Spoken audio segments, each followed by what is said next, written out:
जी class अब sharing हो रही है। So this is the marks distribution. ये मैंने एलएमएस पे भी अपलोड कर दिया है। एलएमएस पे मैंने आपके जो लेक्चर्स हैं वो भी अपलोड कर दिए हैं, और उसके अलावा अगर कुछ और फर्दर चेंजेस होंगे लेक्चर्स में तो वो मैं आपको नोटिफाई कर दूंगी, अपडेट कर दूंगी। एंड देन जो बुक है कोर्स की वो भी मैंने अपलोड कर दी है, पीडीएफ वर्जन। उसके अलावा कोर्स आउटलाइन भी अपलोडेड है आपके एलएमएस पे। मार्क्स डिस्ट्रीब्यूशन अभी टेंटेटिव है ये, ठीक है, इट्स नॉट फाइनल कि यही होगी, बट जो है चांसेस हैं कि हम इसी को ही फॉलो करेंगे। फाइनल असेसमेंट होगी 50 मार्क्स की आपकी, लाइक जैसे अभी लास्ट सेमेस्टर में हुई थी। Project would be of 20 marks, 20 marks का प्रोजेक्ट होगा आपका। क्विजेज होंगे 15 मार्क्स के, एटलीस्ट जो है वो आपके पास 4 क्विजेज होने चाहिए एटलीस्ट। एंड असाइनमेंट जो है वुड बी ऑफ 15 मार्क्स, उसमें भी अगेन एटलीस्ट 2 असाइनमेंट्स होने चाहिए, ठीक है। इसकी नंबर जो है वो मैं देख लूंगी ये किस तरीके से हो सकता है, 5 क्विजेज हो, 6 क्विजेज हो, एंड फर्दर मोर इसी तरह असाइनमेंट में भी मोर देन 2 असाइनमेंट्स हो सकते हैं। प्रैक्टिस क्वेश्चंस होंगे वो अलग होंगे, जो प्रैक्टिस सिनेरियो क्वेश्चन, जो जो टॉपिक हम कंप्लीट करते जाएंगे उससे रिलेटेड उसके प्रैक्टिस क्वेश्चंस हो जाएंगे।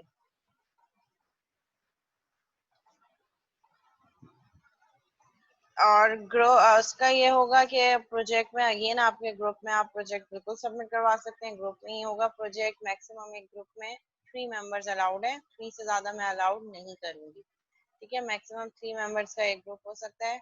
और प्रोजेक्ट ये है कि ऑब्जेक्ट ओरिएंटेड प्रोग्रामिंग, जो जो चीजें हम क्लास में पढ़ेंगे और वो सब चीजें आपको अपने प्रोजेक्ट में ऐड करनी होंगी। ऑब्जेक्ट ओरिएंटेड बेस्ड प्रोजेक्ट होना चाहिए, means there should be concept of classes, objects, encapsulation, inheritance, जो पिलर्स ऑफ ऊप हैं ऑब्जेक्ट ओरिएंटेड प्रोग्रामिंग के, जो पिलर्स हैं, encapsulation, inheritance, polymorphism and abstraction, ये सारी की सारी चीजें आपके प्रोजेक्ट में मैप होनी चाहिए, ठीक है। इसके अलावा 20 मार्क्स का प्रोजेक्ट होगा। अगेन आप लोगों ने वाइवा दिया हुआ है मेरा प्रोजेक्ट का, इवैल्यूएशन आप लोगों ने देखी हुई है, तो उसमें आपके पास प्रोजेक्ट की इवैल्यूएशन होगी। आपने अपने प्रोजेक्ट का डेमो देना होगा फर्स्ट, फिर each and everything you should know जो आपने यूज किया अपने प्रोजेक्ट में। नेक्स्ट फिर प्रोजेक्ट से रिलेटेड मैं क्वेश्चन करूंगी, और देन जो है वो आपका वाइवा होगा प्रोजेक्ट से रिलेटेड। और फिर मैं रन टाइम पे आपको कुछ टास्क भी दूंगी, वो प्रोजेक्ट से रिलेटेड भी होंगे और आउटसाइड प्रोजेक्ट भी होंगे, सिर्फ ये आइडेंटिफाई करने के लिए कि अगर आपने जो प्रोजेक्ट बनाया है उससे रिलेटेड आपकी नो हाउ है या नहीं है। तो वो 20 मार्क्स इस तरीके से आपके डिवाइड होंगे, प्रोजेक्ट की डेमोस्ट्रेशन, इवेल्युएशन प्लस वाइवा, और फिर उसके साथ आपको कुछ रन टाइम पे टास्क भी मैं दूंगी, और उस टास्क की बेसिस पे फिर आपको मार्क्स मिलेंगे। तो ये टोटल मिला के कुछ 20 मार्क्स बनेंगे आपके पास, ठीक है। क्विजेज और असाइनमेंट वैसे ही जैसे हमने इससे पहले वाले सेमेस्टर में कवर किए थे कि रन टाइम पे भी क्विज हो सकता है, ठीक है। अनाउंस एंड अनअनाउंस दोनों क्विजेज हो सकते हैं। लेट्स से मैंने एक टॉपिक कंप्लीट किया और उसके बाद मैंने उसका क्विज अनाउंस कर दिया राइट नाउ अभी के ये टॉपिक है, इसका ये क्वेश्चन है, और ये आपने करके विद इन 10 मिनट्स या विद इन 15 मिनट्स मुझे सबमिट करवाने हैं। तो अनाउंस एंड अनअनाउंस दोनों क्विजेज हो सकते हैं। असाइनमेंट जो है वो जैसे ही एक टॉपिक कंप्लीट होगा कोशिश मैं ये करूंगी कि उसका एक असाइनमेंट नहीं तो एक प्रैक्टिस क्वेश्चन जो है वो प्रैक्टिस सेशन जरूर उसके साथ हो, ताकि जो जो कंप्लीट सेशन हम कंप्लीट कर चुके हैं, जो जो टॉपिक कंप्लीट हो चुका है उससे रिलेटेड हमारे पास प्रैक्टिस क्वेश्चंस भी आ जाएं और इसकी प्रैक्टिस आपकी स्ट्रांग हो जाए।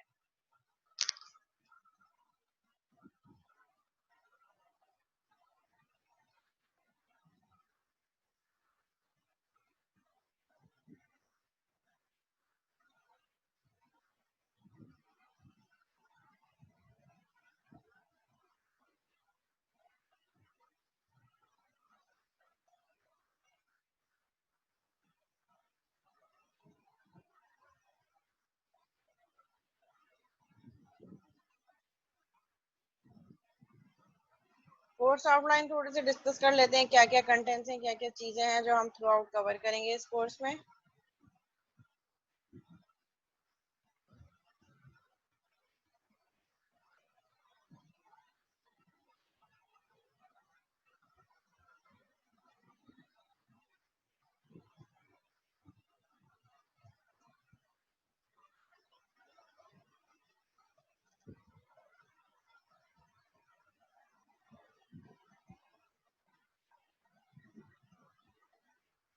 ठीक है, हमारे पास कोर्स आउटलाइन है। जो हमारे पास टेक्स्ट बुक है वो यहाँ पे मेंशन है beginning C sharp object oriented programming by Dan Clark. इसके अलावा और भी कुछ पीडीएफ की बुक्स हैं, वो भी मैंने यहाँ पे ऐड कर दिए हैं, आपके एलएमएस पे अपलोड कर दिए हैं ई बुक जो है, ठीक है। और रेफरेंस मटेरियल के लिए आप सी शार्प अनलिश्ड भी यूज कर सकते हैं। उसके अलावा नेट अवेलेबल है, डिफरेंट साइट डिफरेंट ट्यूटोरियल्स भी हेल्पफुल होंगे, ठीक है। जो टॉपिक्स हम देखेंगे उसमें हमारे पास टॉपिक्स क्या क्या है। Introduction to programming language, introduction to dot net and its architecture. Dot net क्या है, डॉट नेट का फ्रेमवर्क क्या है, उसका आर्किटेक्चर क्या है, किस तरीके से काम करता है। Then next would be concepts of OOP, object oriented programming. OOP stand for object oriented programming. Concepts of OOP, OOP में क्लासेस क्या होती हैं, ऑब्जेक्ट्स क्या होते हैं, पिलर्स ऑफ ऊप क्या है हमारे पास। The class and the object usages, class क्या होगी, क्लास की जो है वो डेफिनेशन क्या है, डिफरेंट टाइप्स ऑफ क्लासेस को, रियल वर्ल्ड एंटिटीज को आप कैसे मैप करें क्लासेस में, और ऑब्जेक्ट्स क्या होंगे, जो हमने क्लासेस बनाई हैं उसकी क्या ऑब्जेक्ट्स क्या होंगे, और दोनों को हम किस तरीके से यूज करें। कोशिश ये करेंगे कि रियल वर्ल्ड सिनेरियो में चीजों को मैप करते हुए हम इन चीजों को आगे गो थ्रू करें। एट्रीब्यूट्स एंड प्रॉपर्टीज, ठीक है। प्रॉपर्टीज क्या होंगी, एट्रीब्यूट्स क्या होंगे। जब हम क्लासेस डिफाइन कर रहे हैं तो क्लासेस के क्या क्या एट्रीब्यूट्स हैं, उनकी क्या क्या प्रॉपर्टीज हैं, और किस तरीके से हम उन एट्रीब्यूट्स को प्रॉपर्टीज के थ्रू सेट कर सकते हैं। गेट एंड सेट यूज करेंगे हम, जहाँ पे हम इनकैप्सुलेशन यूज करेंगे।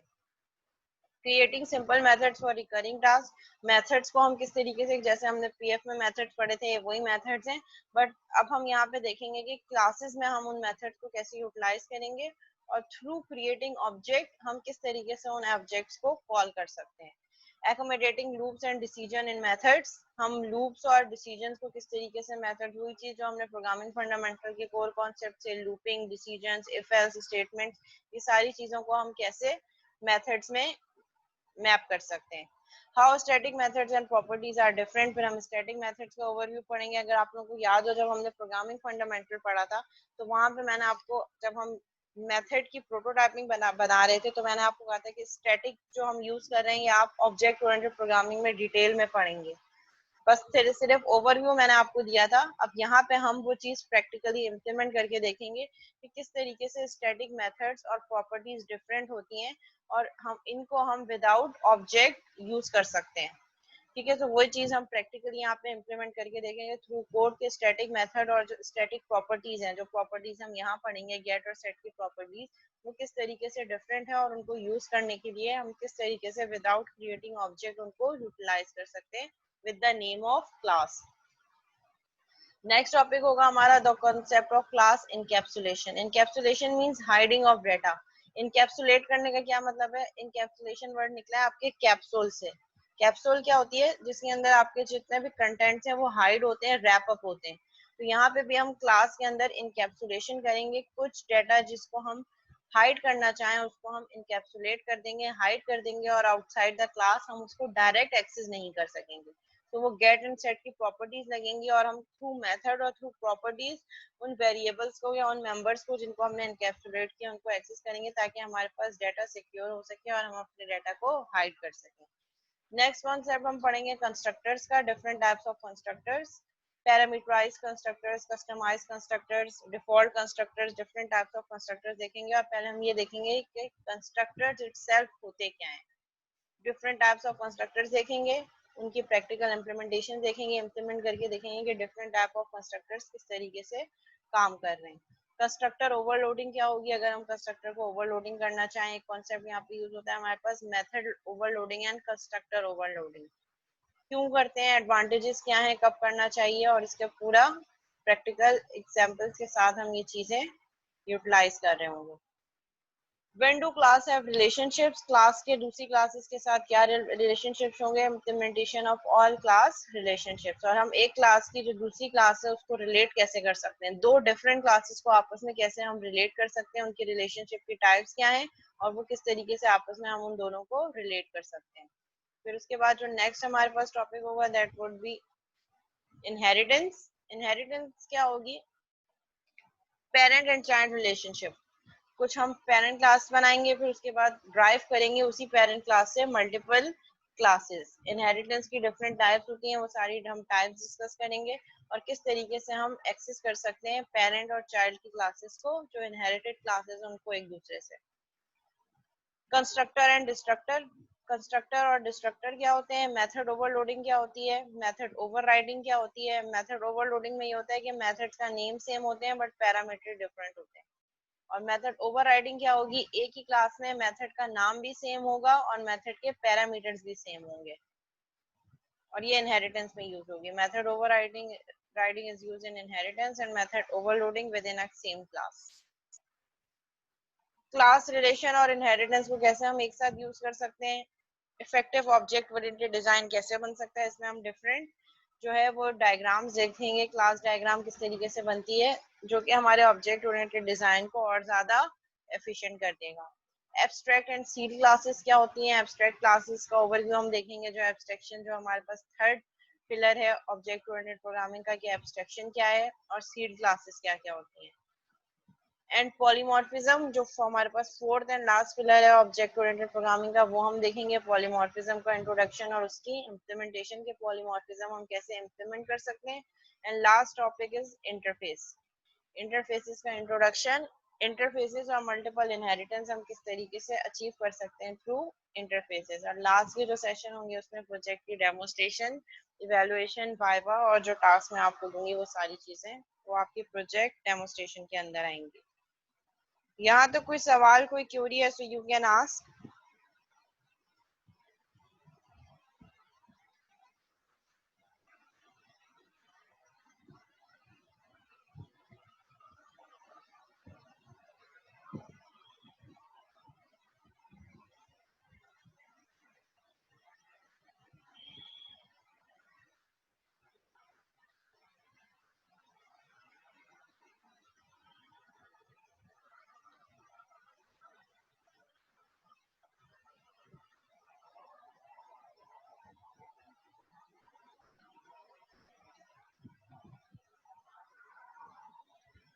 बिल्कुल बना सकते हैं एप्लीकेशन सॉफ्टवेयर अगर बनाना चाहें तो।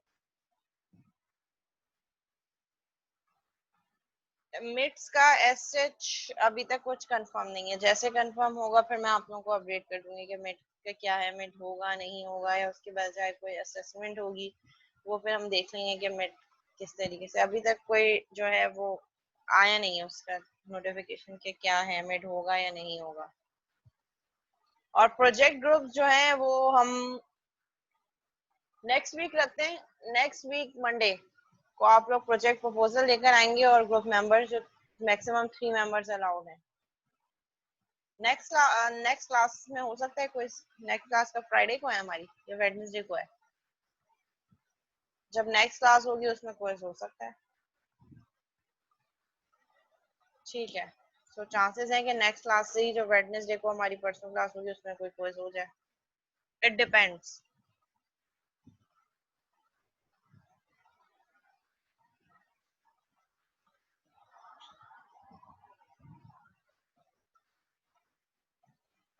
इंटरेस्टिंग कोर्स है, स्टार्ट से ही कोशिश कीजिएगा कि आप लोग मेहनत करें, hard work always page of. मैं हमेशा कहती हूँ कि हमेशा से मेहनत करें, हार्ड वर्क पे बिलीव करें, कॉपी कंटेंट ना करें। जाहिर है अभी जिन लोगों ने पीएफ में कॉपी किया था उनके ठीक ठाक मार्क्स कटे।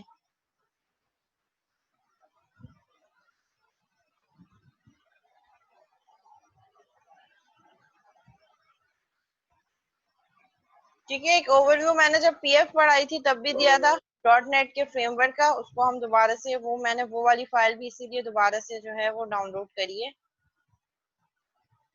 जो मैंने पीएफ में पढ़ाई थी प्रोग्रामिंग फंडामेंटल में, ये वाली अगर आप लोगों को याद हो तो। ठीक है, डॉट नेट फ्रेमवर्क किस तरीके से काम करता है कुछ मैंने आपको ओवरव्यू दिया था। बेस क्लास लाइब्रेरी का अगर आपको याद हो, दो component CLR, common language run time, क्योंकि डॉट नेट फ्रेमवर्क सपोर्ट करता है मल्टीपल लैंग्वेजेस, आपके पास मल्टीपल लैंग्वेजेस हैं, जे शार्प भी है आपके पास, सी शार्प भी है, विजुअल बेसिक भी है, हर लैंग्वेज का अपना अपना जो है। एक मिनट, शेयरिंग हो रही है आपके पास, ये वाली फाइल मैंने ये भी अपलोड कर दिया है एलएमएस पर। ठीक है, सो बेसिकली डॉट नेट क्या है, एक ऐसा प्लेटफॉर्म जो कि प्रोवाइड कर रहा है आपके पास कुछ सेट ऑफ सर्विसेज। ये बिल्कुल वैसे ही है जैसे विंडोज वर्क कर रही होती है, जिसमें जो बट एक्सेप्ट ये ओवर द इंटरनेट डिस्ट्रीब्यूटेड नहीं है। ठीक है, कॉमन इंटरफेस है इसका, जिसमें आप किसी भी लैंग्वेज पे काम करना चाहें कर सकते हैं। कॉमन लैंग्वेज रन टाइम है, क्योंकि यहाँ पे मल्टीपल लैंग्वेजेस का सपोर्ट है। ठीक है, the core of .NET framework is common language run time. CLR is responsible for execution of your code. जो भी आपने कोड राइट डाउन किया है वो कोड क्या होता है आपके पास, रन होता है through CLR। Common language run time के थ्रू जो है वो आपके पास कॉल होता है। ठीक है, और next one is framework class library. Framework class library क्या है, जो आपके पास रीयूजेबल कंपोनेंट्स हैं, उनकी क्लासेस पहले से बनी हुई हैं। आप क्या कर सकते हैं, आप सिर्फ उन क्लासेस के नेम के साथ उनके प्रॉपर्टीज और एट्रीब्यूट्स को एक्सेस कर सकते हैं। जैसे हमने फाइल का देखा था, फाइल की क्लास बनी हुई है, फाइल से रिलेटेड मेथड हम यूज कर सकते हैं। मैथ की क्लास बनी है, मैथ से रिलेटेड मेथड यूज कर सकते हैं। तो जो कोर कंपोनेंट्स हैं .NET फ्रेमवर्क के वो क्या हैं, CLR and framework class library. Common language run time is responsible for execution of code. आपके कोड को एग्जीक्यूट करने के लिए जो यूज होता है that is CLR is responsible. And framework class library is the reusable components which you can use for further usage.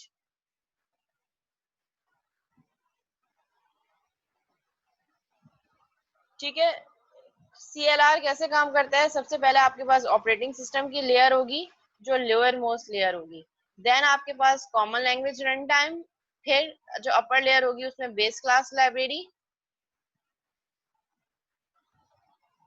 इस तरीके से आपके पास ये पूरा CLR काम कर रहा होता है। अब CLR में सबसे टॉप पे आपके पास क्या है, डिफरेंट लैंग्वेजेस हैं, C++, C#, विजुअल बेसिक, जो भी लैंग्वेज आपको सुटेबल है, जिसमें आपको हैंड्स ऑन है, जिसमें एक्सपर्टीज है, you can use that language. Once you have used the language, select the language. The next layer is the common language specification. Common language specification क्या है, क्योंकि डिफरेंट लैंग्वेज है, हर लैंग्वेज का अपना अपना सिंटेक्स है। तो CLS किस तरीके से काम कर रहा होता है, as a bridge between languages and base class library. Specification क्या दे रहा है, कुछ स्टैंडर्ड सेट कर रहा है, क्योंकि ये सारी लैंग्वेजेस एक ही नेटवर्क, एक ही प्लेटफॉर्म के अंडर रन कर रही हैं, इसीलिए कॉमन लैंग्वेज स्पेसिफिकेशन एक स्टैंडर्ड डिजाइन कर रहा है जो कि हर लैंग्वेजेस को फॉलो करना जरूरी है। ठीक है, उसके बाद जो हमारे पास लेयर है वो वेब सर्विसेज की है। लेट्स हमें कोई ASP.NET वेब बेस्ड सर्विस बनानी है, ASP.NEट एक्टिव सर्वर पेजेस .NET पे हमने कोई सर्विसेज बनानी है, विंडोज फॉर्म बनाना है, तो वो सारी चीजें हमारी इस लेयर पे होंगी। Next one is ADO.NET and XML और ADO.NEट आपकी डेटाबेस से कनेक्टिविटी। आपने डेटा कनेक्ट करना है, आपने कोई SQL सर्वर कनेक्ट करना है, वो सब चीजें यहाँ पे आएंगी। Next layer is framework class library. Base class library भी हम इसको कह रहे हैं और फ्रेमवर्क क्लास लाइब्रेरी भी कह रहे हैं। ठीक है, यहाँ पे सारी ऑलरेडी .NET की अपनी बिल्ट इन क्लासेस हैं, जिसके अपने प्री डिफाइंड मेथड्स और एट्रीब्यूट्स हैं which you can use with the name of class. और उसके बाद जो नेक्स्ट लेयर है that is common language run time. CLR is responsible for execution of code written in any this language. इनमें से किसी भी लैंग्वेज में आप जो कोड लिखेंगे, CLR उस कोड को कंपाइल करेगा, रन करेगा, और फिर उसके बाद वो कोड ऑपरेटिंग सिस्टम पे जाके मशीन कोड में ट्रांसफॉर्म होके रन होगा।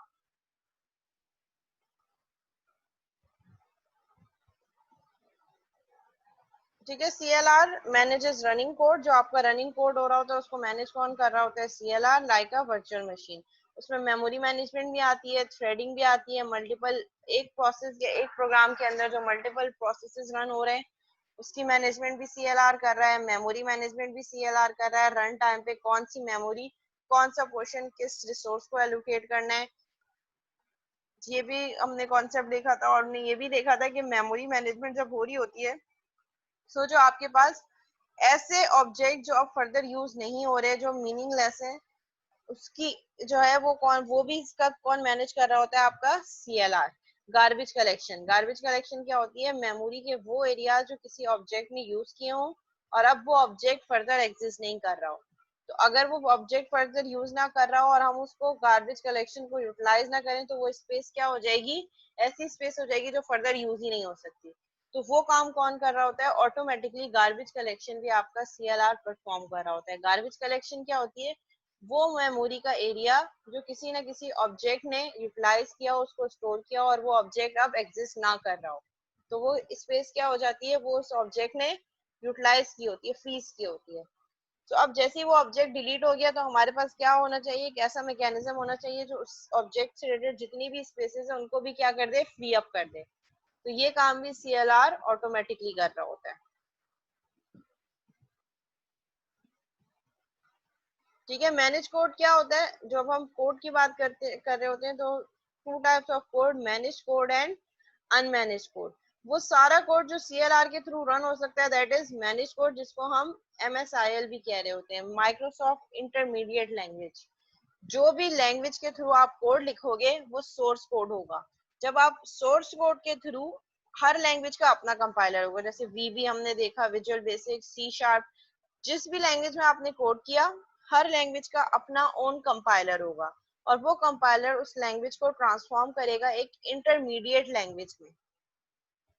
ठीक है, हर लैंग्वेज का अपना कंपाइलर है, और CLS जो कॉमन लैंग्वेज स्पेसिफिकेशन है जिसमें स्टैंडर्ड्स डिफाइन है, उसके थ्रू हर लैंग्वेज का अपना कंपाइलर आपके कोड को MSIL में ट्रांसफॉर्म करेगा। अगर आपने C# पे लैंग्वेज पे काम किया है तो C# का कंपाइलर क्या करेगा, C# का कंपाइलर उस कोड को इंटरमीडिएट लैंग्वेज में ट्रांसफॉर्म कर देगा। इंटरमीडिएट लैंग्वेज जो कि ना तो कम्प्लीटली ह्यूमन रीडेबल फॉर्म में होगी और ना ही कम्प्लीटली मशीन अंडरस्टैंडेबल फॉर्म में होगी।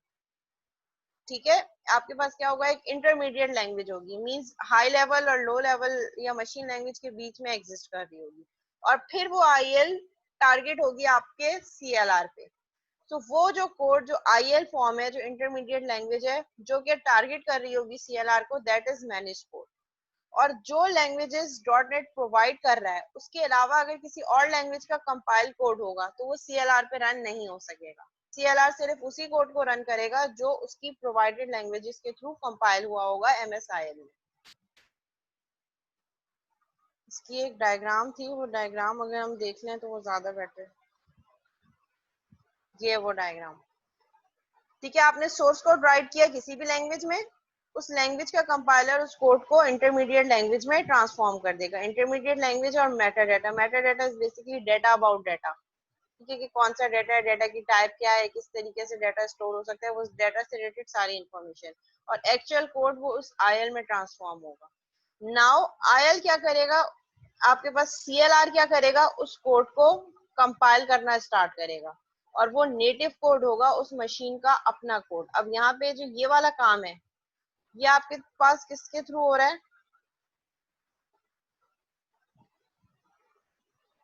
जो ये वाला काम है, ये वाला पोर्शन, ये कौन कर रहा है, CLR। CLR क्या कर रहा है, IL को उठा रहा है, जो इंटरमीडिएट लैंग्वेज का कोड था उसको उठा के अपने कंपाइलर पे चला रहा है। CLR का एक अपना कंपाइलर है जिसको हम JIT कंपाइलर कहते हैं, जस्ट इन टाइम कंपाइलर। ये क्या करेगा, ये इस पूरे प्रोग्राम को IL को ट्रांसफॉर्म कर देगा आपकी मशीन लैंग्वेज में, that is native code. Native code उस मशीन का अपना कोड। अब ये कोड सिर्फ उसी मशीन पे चलेगा जिस कोड पे CLR ने कंपाइल करके इसको रन किया है। लेट से अगर इसी कोड को, ये जो इसने जो कंपाइल किया है इस नेटिव कोड को, अगर मैं किसी और मशीन पे चलाऊंगी तो ये मुझे एरर देगा, क्योंकि जिस मशीन, अब ये जो जस्ट एन टाइम कंपाइलर है, JIT कंपाइलर, ये IL को मशीन, जिस मशीन पे रन हुआ है उसी मशीन के स्टैंडर्ड्स को फॉलो करते हुए ही ट्रांसफॉर्म करेगा मशीन कोड में, और वो उस मशीन का अपना कोड होगा। अगर मैं इस मशीन कोड को किसी और मशीन यानी कि किसी और सिस्टम पे चलाऊंगी तो फिर वो ये वहां पे मुझे एरर देगा। लेकिन एक चीज हो सकती है कि अगर इस IL को, ये जो इंटरमीडिएट लैंग्वेज है, इसको उठा के अगर मैं किसी और मशीन पे रन करूंगी जिसमें मेरे पास CLR है तो ये रन हो जाएगा। तो यहाँ पे आपके पास कोड रीयूजेबिलिटी वाला कॉन्सेप्ट भी यूज हो रहा है। मींस इस वाले कोड को मैंने उठा के किसी और मशीन पे रन किया जिसमें CLR है, CLR उसको उसी मशीन के अकॉर्डिंगली ट्रांसफॉर्म कर देगा मशीन कोड में। इसी तरह इस कोड को मैंने इस वाले CLR पे चलाया जिस CLR में मेरे पास जस्ट इन टाइम कंपाइलर है, और जस्ट इन टाइम कंपाइलर इसको नेटिव कोड में ट्रांसफॉर्म कर देगा।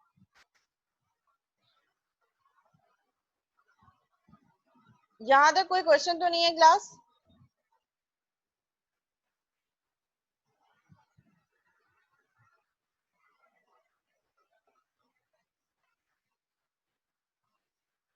इसको हम फर्दर, अभी मैं फर्दर जो है स्लाइड में इलेबोरेट करूंगी।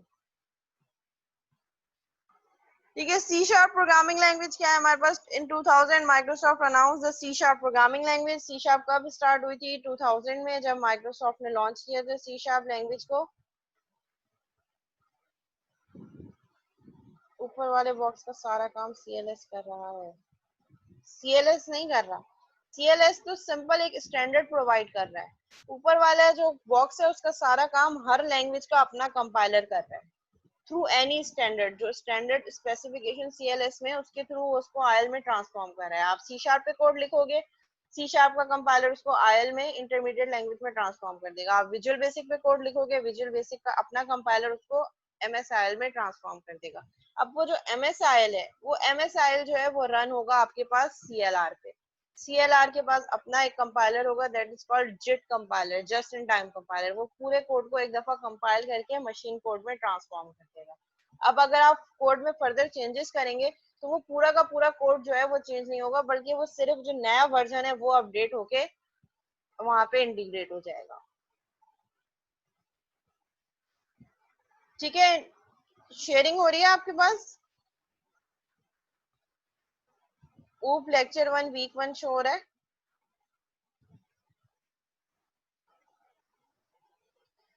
ओके, 2000 में माइक्रोसॉफ्ट ने लॉन्च की थी सी शार्प लैंग्वेज जो, और इसके जो है वो प्रीवियस लैंग्वेज कौन है, जिसकी रूट्स कहाँ से मिलती हैं हमें? C, C plus plus and Java programming language.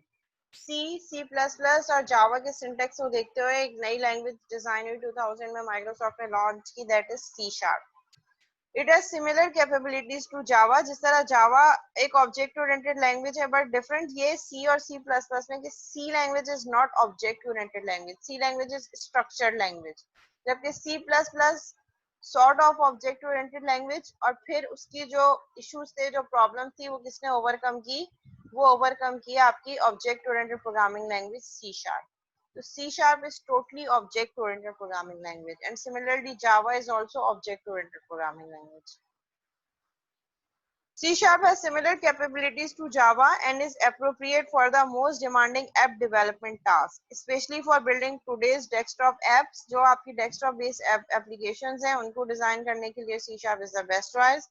Large scale enterprise apps, किसी भी enterprise के लिए कोई सॉफ्टवेयर डिजाइन करना है, कोई apps बनानी है, applications बनानी है, and web based, mobile and cloud based apps also can be created through C sharp. It is supported by .NET। ठीक है, सी शार्प किस फ्रेमवर्क के अंदर, किस उसके अंदर प्लेटफॉर्म के अंदर वर्क कर रही है? डॉट नेट के अंदर। It's supported by dot net huge class library that makes development of modern GUI applications for personal computers very easy. ठीक है, ये इंटीग्रेटेड है आपके डॉट नेट एनवायरनमेंट के थ्रू, जिसके अंदर डॉट नेट की अपनी बेस क्लास लाइब्रेरी है। उन बेस क्लास लाइब्रेरीज को यूज करते हुए आप कोई भी GUI, ग्राफिकल यूजर इंटरफेस, बहुत आसानी से पर्सनल कंप्यूटर्स के लिए यूज और डिजाइन कर सकते हैं। C Sharp is a general purpose object oriented programming language developed by Microsoft for program development in the .NET framework. It is C-like language and many features resemble those of C++ and Java. For instance, like Java, it has two automatic garbage collection. C Sharp में भी automatic garbage collection होती है, और जावा में भी हमारे पास automatic garbage collection होती है। गार्बेज कलेक्शन क्या होती है? वो डेटा जो मेमोरी में पड़ा है, जो अब फर्दर यूज नहीं है, तो गार्बेज कलेक्शन क्या करती है? उस डेटा को, मेमोरी को फ्री करती है, और उस मेमोरी के एरिया को, now that area of memory is usable. अब कोई भी फर्दर डेटा उसको यूज कर सकता है। Object oriented programming. अच्छा, अब ये तो हमने देख लिया कि सी शार्प एक लैंग्वेज है जो जिसका सिंटेक्स सी, सी प्लस प्लस और जावा के जैसा है। और ऑब्जेक्ट ओरिएंटेड प्रोग्रामिंग क्या है? सी शार्प क्या है? एक ऑब्जेक्ट ओरिएंटेड प्रोग्रामिंग है। तो हमें ये भी डिफाइन करना पड़ेगा कि ऑब्जेक्ट ओरिएंटेड प्रोग्रामिंग की डेफिनेशन क्या है। What is object oriented programming? जब हम कह रहे हैं कि सी शार्प एक ऑब्जेक्ट ओरिएंटेड प्रोग्रामिंग है, so what is the definition of object oriented programming?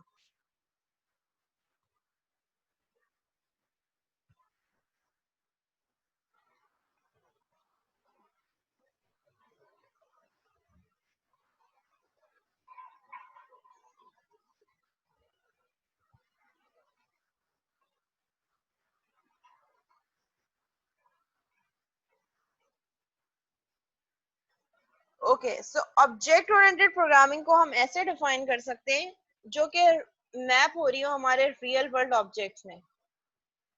Real world object mean जिसमें हम ऑब्जेक्ट का ओवरव्यू हो। ठीक है, जब हम क्लास की बात कर रहे हैं, लेट से मैंने क्लास बनाई पर्सन की, तो पर्सन क्या है, एक रियल वर्ल्ड ऑब्जेक्ट है। अब उस पर्सन की क्लास में बहुत सारे लोग बिलोंग कर रहे हैं, मैं भी उस क्लास से बिलोंग कर रही हूँ, आप भी इस क्लास से बिलोंग कर रहे हैं, हम सब उस क्लास से बिलोंग कर रहे हैं। So we all are objects.